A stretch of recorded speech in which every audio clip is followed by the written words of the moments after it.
भारताची badminton star P V. Sindhu ही दुबईमध्ये अडकल्याचं समजतंय। मी सुरक्षित आहे, पी.व्ही. सिंधू हिची प्रतिक्रिया।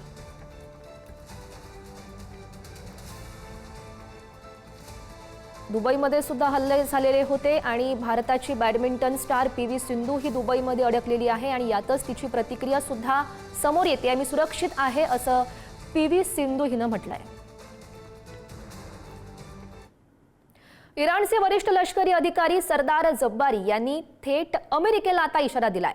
इस्रायलवर डागलेली क्षेपणास्त्र ही आमच्या ताफ्यातील जुना साठा होती, हा तर फक्त ट्रेलर होता। लवकरच आम्ही अशी विध्वंसक शस्त्र जगासमोर आणू जी तुम्ही याआधी कधीही पाहिली नसतील, असं विधान सरदार जब्बारी यांनी केलंय। या विधानामुळे इराणकडे काही गुप्त शस्त्र आहेत का अशा चर्चा सुद्धा सुरू झाल्यात। इराणच्या या इशाऱ्यांना युद्ध थांबण्याऐवजी अधिकच भडकण्याची सुद्धा शक्यता निर्माण झाली आहे।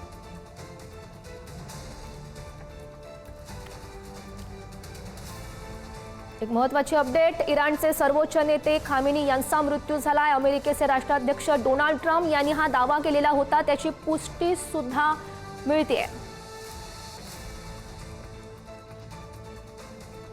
गजानन वाखणकर आंतरराष्ट्रीय अभ्यासक आपल्यासोबत जोडले गेलेले आहेत।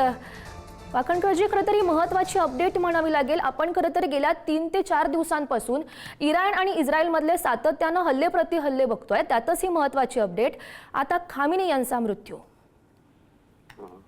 हे ज्या काही डेव्हलपमेंट झाल्या आहेत त्या आपल्या इंडियाच्या दृष्टीने जर पाहिलं तर असं वाटतं की म्हणजे आमचं फार नुकसान होऊ शकतं ह्यात।